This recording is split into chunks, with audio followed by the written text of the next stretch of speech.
Dito ako sa halaman, tinitignan ko yung tanim kong bingka. Bingka yellow, merong nasasibor, maliit nga lang pa.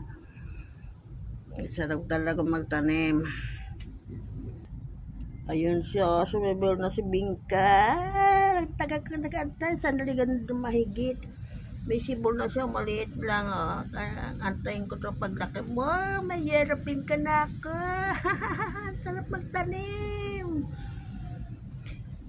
Tatakpan ko muna siya para dire-diretso ang paglaki. Ang cute, may yellow bingka na ako. Ayun, maliit-liit na sibol. Tinaklubang ko ulit ng plastic para lumakalaki pa ng kaunti. Si yellow bingka, yehey! Meron ako yellow bingka. Ang sarap magtanim talaga.